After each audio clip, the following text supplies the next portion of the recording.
जय जगन्नाथ। जय श्री जगन्नाथ। समस्त कहवा मो प्रभु जगन्नाथ। महाप्रभु की जय हो। आज महाप्रभुंर गोटे अनुभूति कहबी। मो पुओ विषय पुरी जाइली। प्रभु खाली टिके मो नीलचक्र को अनेक कहीदे आ से कामटा मोर पूरण कर प्रभु निश्चित जानवे बढ़िया लगे। सब मुझे दुखे ही कही थाए भजन भल पाए प्रभुंर गोटे भजन करवा तापर मो अनुभूति की जीवी। आखिर लुहारे पाद धोई देवी आ तू कालिया रे चाहिछि बड़ा दंड रे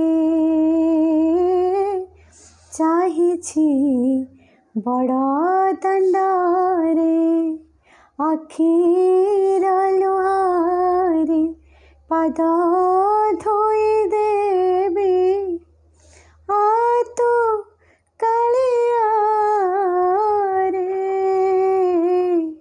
चाहिछि बड़ा दंड रे चाहिछि बड़ा दंड रे धन जन आशा करिछि निराशा मागिबिनी आउ बारे दर्शन पाए रहिछि अनाई देखि जा आसी थारे दर्शन पाई बसिछि अनाई देखि जा आसी थारे आ तू कालिया रे आ तू कालिया रे। जय जय जगन्नाथ।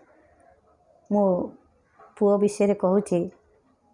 पुओ जाइली विशाखापटना समस्ते तो देखी पुअर इंजीनियर मो पुओ कंप्यूटर इंजीनियर से सरीगला जिते बड़े तार माने आउ टिके दरमा बढ़ेगा तार इच्छा थिला जे आउ टिके दरमा कंपानी बढ़ेले भल हंता जेहेतु जी कंपानी बढ़िला तार इच्छा हलानी खर्च माने खर्च को तो नियंता जी बढ़िला हेतु ताको हेबनी तेणुक सी सब मत कही थाए। मुझे ठीक अच्छे आमर जी दरकार तोर आमर जदि भुवनेश्वर तोर हो जाता ताले आसी पैसा तो से पाइक घर भड़ा दे खाई पी जहाँ तोर असुविधा बड़बनी से कम भी भुवनेश्वर घजाई घर भड़ारे भी खाइबा भी भल पाए खाइबा टिके भल ना कह सब कही थाए मुझे मोर किंतु भारी इच्छा तार तो इच्छा बाहर को गले आहरी काफी पैसा कमेब तरटा ये मोर किंतु पैसार लोभ न थाए जे बाहर भारी पानी असुविधा बांग्लोर भी एवं देखो 3-4 मास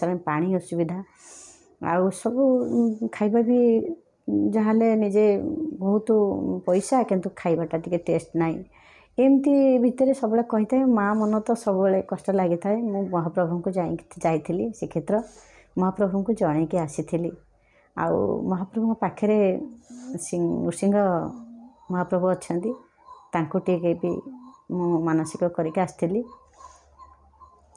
कहली भुवनेश्वर जदि मो पुओ इंटरव्यू दे सक्सेस हो जाता आउ प्रभु को पाखे आसबे मोर जहाँ मु कहीकि आसती माने विश्वास करेनि पुओ तो इंटरव्यू देला ता तो सक्सेस होती आ भुवनेश्वर तो हो गला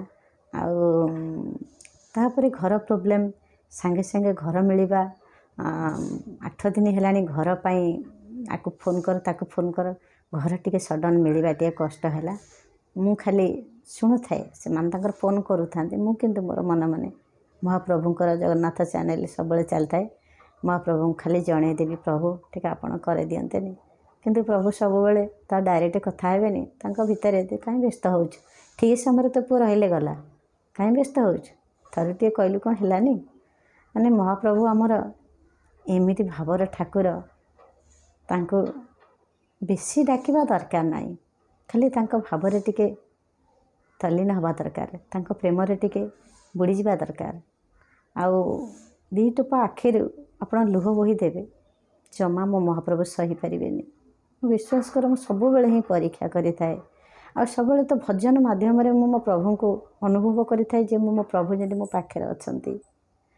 ଆଉ ଯାହା ହଉ, ଯେତେବେଳେ ଆଉ ଗୋଟିଏ ଦିନ ଅଛି ଜଏନିଂ, ଘର ହେଇନି, ସବୁ ଜିନିଷ ମୁଁ ପ୍ୟାକ୍ କରି ରଖିଛି। ଯେମିତି ଝିଅ ଶାଶୁଘରକୁ ଗଲାଭଳି ସବୁ ଜିନିଷ ମୁଁ ପ୍ୟାକ୍ କରି ରଖିଛି। ଯେତେ ଯେତେ ଦରକାର ମୋ ପୁଅ ଘର ନେବ, ରୋଷେଇ କରିବ, ଗ୍ୟାସ୍ କତରୁ ମାନେ ରାସନ ଜିନିଷ କତରୁ, ବାସନକୁସନ କତରୁ, ନା ଝିଅ ଯେମିତି ଶାଶୁଘର ଗଲାଭଳି ମୁଁ ସବୁ ରଖିଦେଇଥାଏ। କିନ୍ତୁ ଘର ହେଇପାରୁନଥାଏ। ସେ ତାଙ୍କର ଫୋନ୍ କରିକିରି ବ୍ୟସ୍ତତା ଭିତରେ ଥାଆନ୍ତି ବାପ ପୁଅ।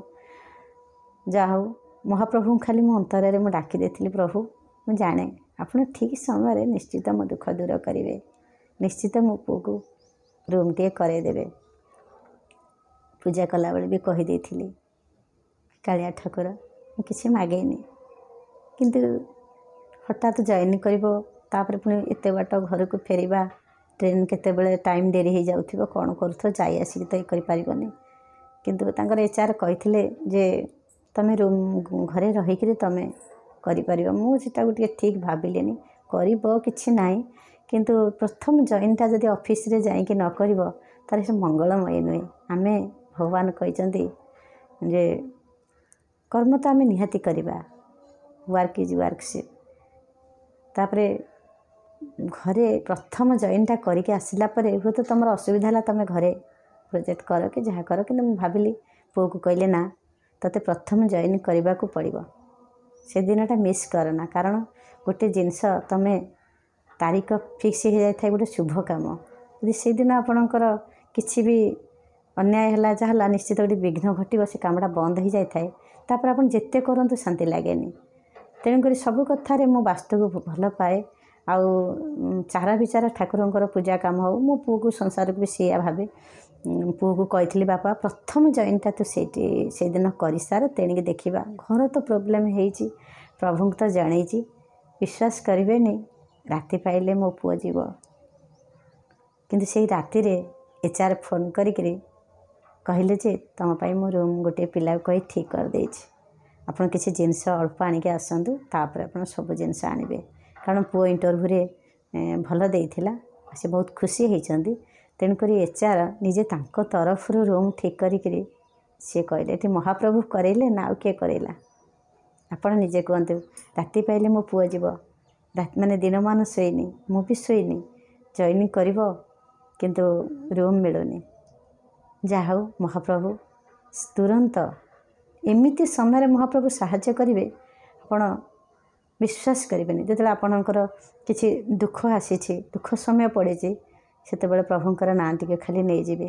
ଓଁ କୃଷ୍ଣାୟ ବାସୁଦେବାୟ ହରୟ ପରମାତ୍ମନେ ପ୍ରଣତ କ୍ଲେଶନାଶାୟ ଗୋବିନ୍ଦାୟ ନମୋ ନମଃ। ଆପଣ ସବୁବେଳେ କର୍ମକ୍ଷେତ୍ରକୁ ଯାଆନ୍ତୁ କି ପରିବାରରେ ଅଶାନ୍ତି ହେଇଥାଉ, ଦେଖି 5 ମିନିଟ୍ ଭିତରେ ଯେଉଁ ଲୋକଟି ବେଶୀ ଝଗଡ଼ା କରୁଥିବ, ପ୍ରଭୁ ଏମିତି କରିଦେବେ, ସେ ଆପେ ଆପେ ଆପଣଙ୍କ ପାଖକୁ ପଳେଇ ଆସିବ, ପୁଣି କଥା ଭଲ ହେବ।